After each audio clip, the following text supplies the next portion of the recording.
അങ്ങനെ ജനുവരി 5-നായിരുന്നു 2020 ജനുവരി 5-നായിരുന്നു എൻ്റെ PG entrance exam. Exam എഴുതിയെങ്കിലും വലിയൊരു പ്രതീക്ഷയില്ല. കാരണം നമ്മുടെ മാർക്ക് നമുക്ക് പാടാണോ ഈസി ആണോ എന്നുള്ളതല്ല, മറ്റുള്ളവരുടെയും കൂടി മാർക്ക് നോക്കിയിട്ടാണ്. ഒരു കോമ്പറ്റീറ്റീവ് എക്സാമാണ്.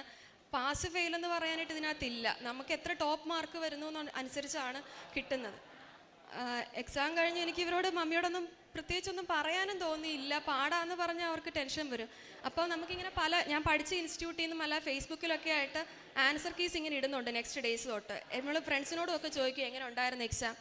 അങ്ങനെ നമ്മൾ എക്സാമിൻ്റെ മാർക്കൊക്കെ ഏകദേശം ഇങ്ങനെ കാൽക്കുലേറ്റ് ചെയ്ത് വെച്ചു.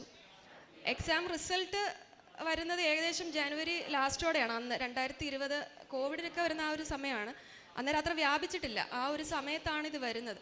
2020 ജനുവരി അവസാനമാകുമ്പോൾ റിസൾട്ട് വരുമെന്ന് ഏകദേശം ഊഹാപോഹമുണ്ട്. കാരണം എല്ലാ വർഷങ്ങളിലും അങ്ങനെയാണ് വരുന്നത്. ആദ്യം എക്സാം ആ മന്ത് ഒരു മാസം അവസാനം ആകുമ്പോഴത്തേക്കും റിസൾട്ട് വരും. അപ്പം ഞാൻ അങ്ങനെ ടെൻഷൻ കയറിയിട്ട് ജനുവരി 30 ഇവിടെ വന്നു. ജസ്റ്റ് വൈകിട്ട് ഇവിടെ പ്രാർത്ഥിക്കാൻ വന്നതാ. അന്നിവിടെ എല്ലാവരും ഇരുന്ന് കുറേ പേര് വന്നിരുന്നിങ്ങനെ സ്വന്തമായിട്ട് ഇങ്ങനെ പ്രാർത്ഥിക്കുന്നുണ്ട്.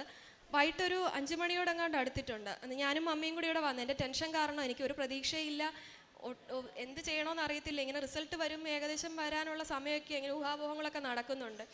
അത് ഞാനിവിടെ വന്ന് പ്രാർത്ഥിച്ചിട്ട് ഇങ്ങനെ ഇരിക്കുമ്പോഴാണ്, അവിടെ ഇരിക്കുമ്പോഴത്തേക്കിനാണ് നമ്മുടെ ബഹുമാനപ്പെട്ട ജോസഫ് അച്ഛൻ സൈഡിൽ കൂടി ഇങ്ങനെ നടന്നു. എനിക്ക് ഭയങ്കര എന്ന് പറഞ്ഞാൽ ഒരു വർഷക്കാലം ഇവിടെ വന്നെങ്കിലും അച്ഛൻ്റെ അടുത്തൊന്ന് പോകാനോ അച്ഛനെ ബ്ലെസ്സിങ് മേടിക്കാനൊന്നും നമുക്ക് അത്രയും ഇതില്ല, എനിക്ക് ഉള്ള യോഗ്യതയില്ല. അപ്പോൾ ഞാൻ അതുവഴി ഇങ്ങനെ എല്ലാവരും അച്ഛനെ കണ്ടുകൊണ്ട് അടുത്തോട്ട് ഓടി പോകുന്നുണ്ട്.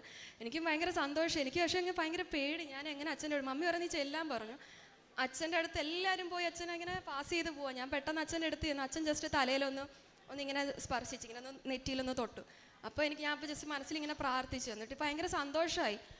എന്നിട്ട് ഞങ്ങൾ തിരിച്ച് ബസ്സിലിരിക്കുകയാണ്. ബസ്സിലിരിക്കുമ്പോൾ എനിക്ക് കോൾ വരാൻ തുടങ്ങി. ഫോണിൽ ഇങ്ങനെ കോളും മെസ്സേജും ഒക്കെ റിപ്പീറ്റഡ്ലി കോൾ വരുമ്പോൾ എനിക്ക് മനസ്സിലായി എന്തോ സംതിങ് റോങ്. എൻ്റെ കൂടെ പഠിച്ചവരെല്ലാവരും വിളിക്കാൻ തുടങ്ങി. ഇത്രയും കോൾ ഇങ്ങനെ ബാക്ക് ടു ബാക്ക് വരത്തില്ല. അപ്പോൾ എനിക്ക് മനസ്സിലായി. എനിക്ക് കരച്ചിൽ വന്നു.